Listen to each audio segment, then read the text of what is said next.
I mean, I appreciate people when they finish with first class or distinction or so, but for me, it wasn't a big deal. It was just more of. It was a normal bashman battle.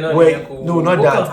I didn't finish with first class. Yeah. I didn't finish with first class in Nigeria. It's just my Canada education. So calm down. So you feel Nigeria is more difficult than Canada? No, it's not more difficult. As I tell people, Nigerian tests your understanding of how well you can cram, or how well you are good at, what is defining. But Canada is different. Canada allowed me to like express myself. I could give my examples. Your opinion. I could give my opinion. So apart from that, I mean, Canada is too big as the country and it's expensive to travel within town. So I mean, there's really nothing special about the country. Nigeria bubble pass now. Some of us in Nigeria are used to writing tests, but we're not really used to project work. I don't think I did any project work throughout my undergraduate school, maybe once.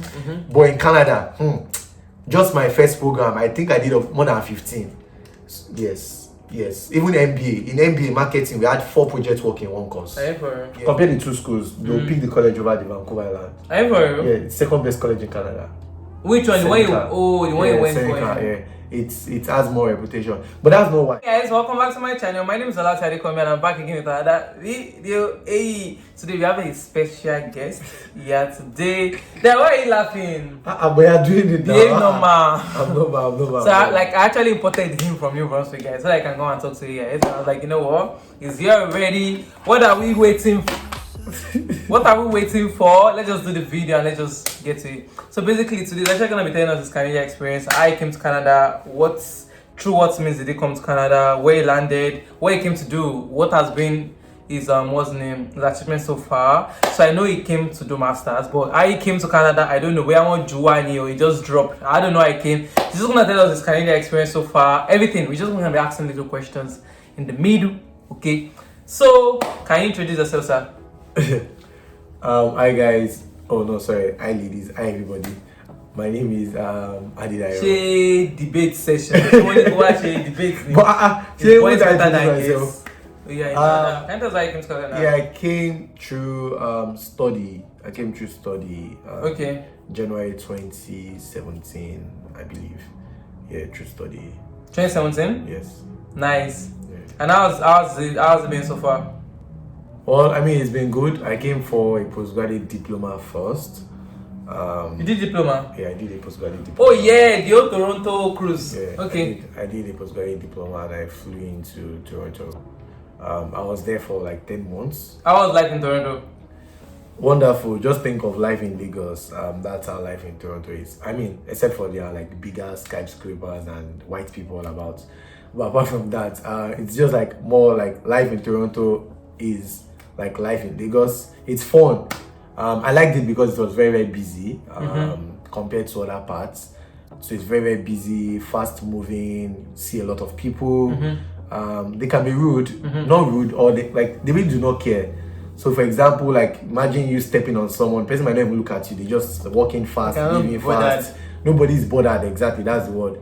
So nobody's bothered. It's somewhere nice to be, basically. So yeah, that was Toronto for me, basically. So how do you feel moving down to Vancouver from Toronto? How do you feel like moving down here? Don't leave the camera. How do I feel? Let me think back. Let's try to refresh. Moving back in 2017. So I moved to Vancouver October 2017. As I spent like 11 months in Toronto before moving. How do I feel? I think I wasn't. How do I feel? I don't think I had any feeling. No, like the fact that you're living a big city like Toronto. Yeah, because I mean I was moving to Vancouver Island. I didn't really know how Vancouver Island is. Vancouver too is popular like Toronto, but I was moving to Island. So I really don't know how it was, but I'll just say I wasn't sad and I wasn't happy.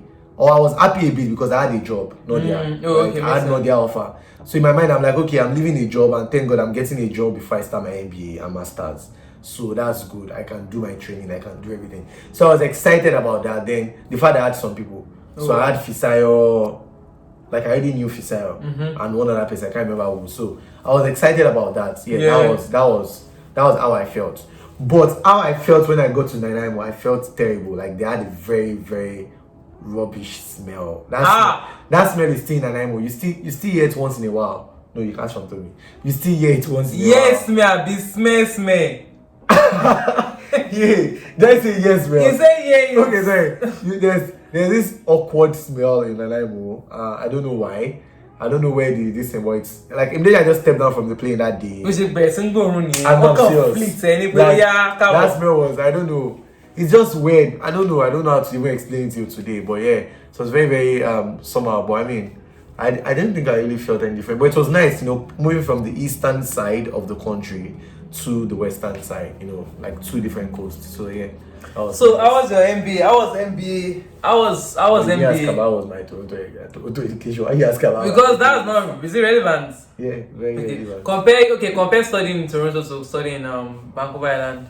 Yeah, so comparing my study of Toronto and Vancouver, I think I prefer my Toronto studies to be truthful.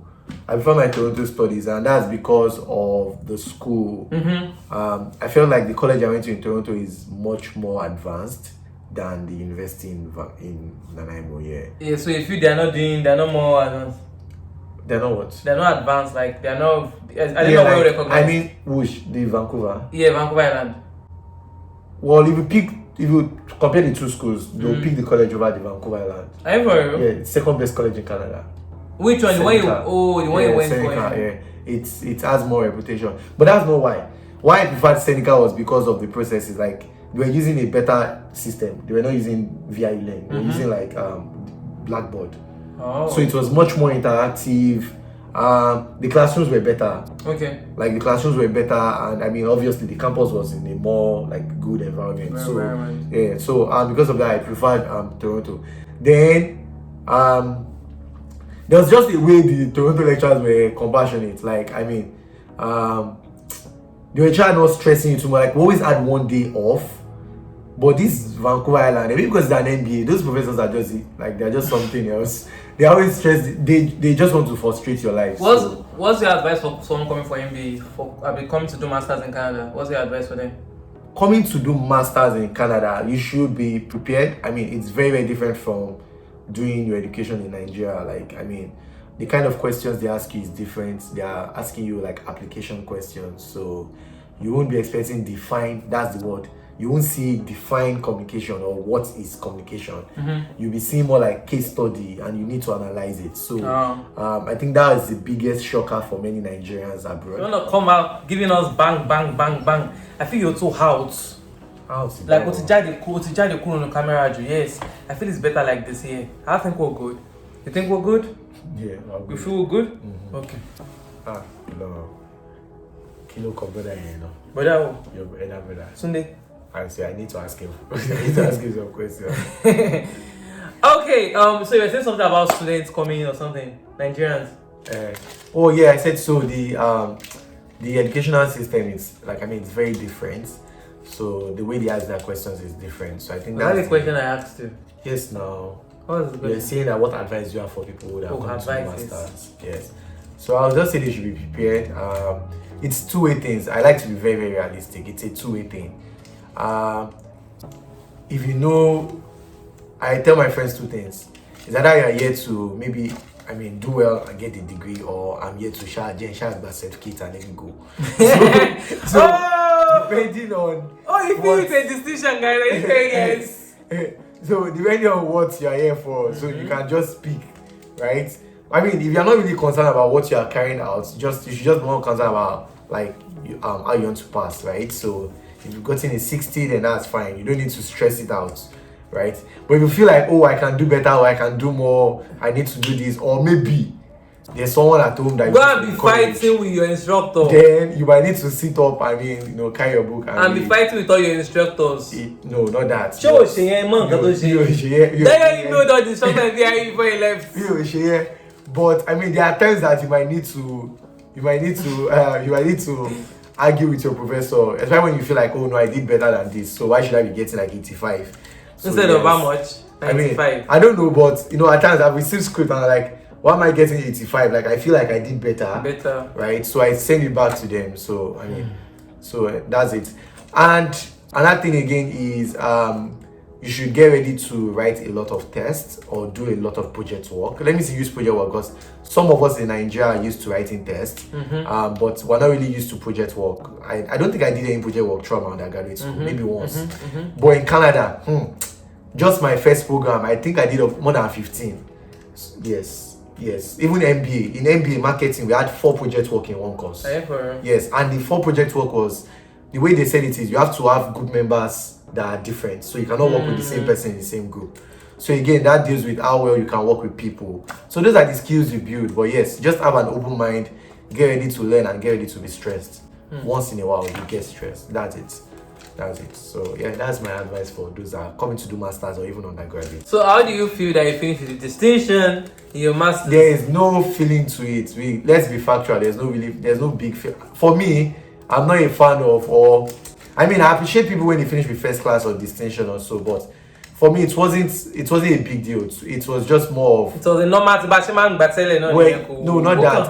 I didn't finish with first class. Yeah. I didn't finish with first class in Nigeria. It's just my Canada education. So calm down. So you feel Nigeria is more difficult than Canada? No, it's not more difficult. As I tell people, Nigerian tests your understanding of how well you can cram, or how well you are good at, what is defining. But Canada is different. Canada allowed me to like express myself. I could give my examples. Your opinion. I could give my opinion. So those were the things that counted for me, right? And that's why maybe I finished very well. But how do I feel? How do I feel? How do you feel? I felt normal, really. I think I was proud in the sense that I felt like I didn't waste my parents' funds. Then personally, so I want to walk by decision. I didn't. So you guys are not being with the decision. Wasted of. So what are you trying to say? Don't get me wrong. I didn't say that. I'm just trying to say that I felt like this was an opportunity for me to do the course I really wanted. Like in Nigeria, I was imposed to do a course I didn't want to do. Okay. So even though I finished with 2-1, but it wasn't really what I wanted to do. Okay. And that's why I didn't work in that field. Okay. But this one, I was doing something I had interest in. I mean, this was what I wanted to do, or what I had interest in. So they gave me an opportunity to do, and they could see even my mom finally said, she was like, oh, this is I can see you're really good in this, right? Okay. So I was proud that I was happy that I could do that, and that was it. Nothing more. There was nothing particular about it, or there was nothing. I tell people, you can do your best, do your best. If you cannot, it doesn't influence the kind of job you get. Let's be factual. In Canada. Oh, so he's actually doing his PhD right now. I want to become a professor. So in case you guys have, you want to be students in the nearest future, you can hook him up. So. And let me add to that. So now I think I feel proud. So far, so good. I think I'm still on distinction. You see? But for that one, I feel proud because now it's me paying it myself, and I can see. Okay, now you're paying for something and you're doing well in it. Yes. So that one. Hello, PhD. Go on. BLO. It's like for one school 8K. 8K. Canadian. Yes. For a semester. No, a session. Yeah. Because they give you how many years? It's a 3-year program. 3 years. Some are 4 years. Most are 4 years, but mine is 3 years. Wow, okay. So people that don't have decision cannot do PhD. They can. So what's gonna happen? I don't think PhD deals with distinction. Okay. Really. I think they just want to look at your undergraduate degree, right? Your master's too. But I think for what they look at will be your thesis, like your master's project. How good were you? What's your score on it? Right? So for example, now if I look at my undergraduate degree, for my project I got an A. My master's to the project 2 was an A. So those are the things they will, because your project is your research work, right? Yeah. So they want to see how well or how good you are at writing. So because of that, I didn't need to do this first year, because for the PhD, some people do 4 years and in my own school, and that's because they need to do foundational courses. You get? They need to do foundational courses. But because my results were good, so they exempted me for everything. So that would be my own PhD 3 years. Okay. That makes sense. That makes sense. So nothing special. Nothing special. Nothing special. Iranio.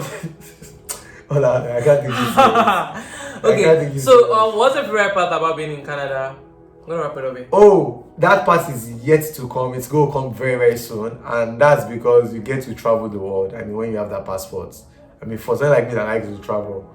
Oh, having Canadian passport or PR. No, let's start with passport. Having Canadian passport gives me access to 161 or 180 something countries, 161 countries. and that is a lot. Then having PR means you can. I don't think you ever be denied by any country when you apply for visa.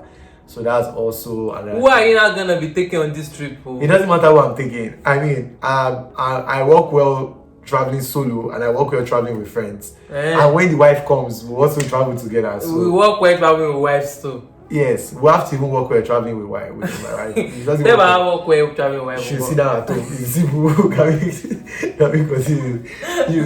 You sit down. So that's the long term goal. I'm talking about recently. Like, what have you like? What's your favorite part about being in Canada right now? Yes. Like, okay. So I think it's still because of traveling, because I feel like there are just some countries you're able to access, and there's something they call home ties.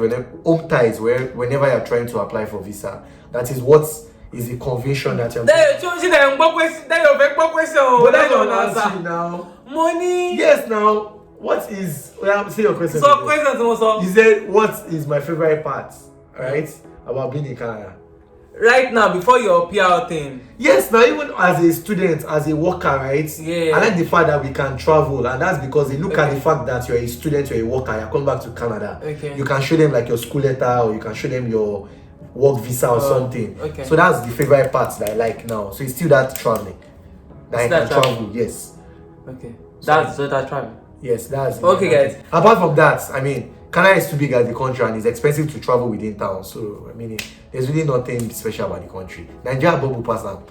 So let's continue. Yeah, Canada is boring. Okay, guys. Let's try to come to the end of this video. I hope you guys enjoyed this video. If you want me to bring Dio back on this channel, you guys should comment down below. Don't forget to subscribe. Tell them subscribe. Yeah. Please hit the like button and hit the subscribe button. I think is it at the right, left? I don't know. Somewhere on the screen. Just hit the button. Subscribe for more. What do you do? Canada videos. For everything funny. Well, that is just a case. So just subscribe. Thank you. Anyways, you guys should just subscribe, okay? Jennifer, I'm gonna put his Instagram handle, below, so you guys can check him out on Instagram and follow him if you want to. If you don't want to, you don't have to follow him. You got me. But make sure you follow me on Instagram at alot. I'm gonna put my link down below as well. So you guys check out the next video. We're gonna Why you laugh? shoot. I'm not laughing. Why am I laughing? I don't know. It's just surprising. Okay. This is actually his first time being in front of camera, for YouTube. So it's expected. So it's alright. So you guys should watch the other video we actually want to shoot as well. Okay, I'm gonna catch you guys in my next video. Bye. Do like that.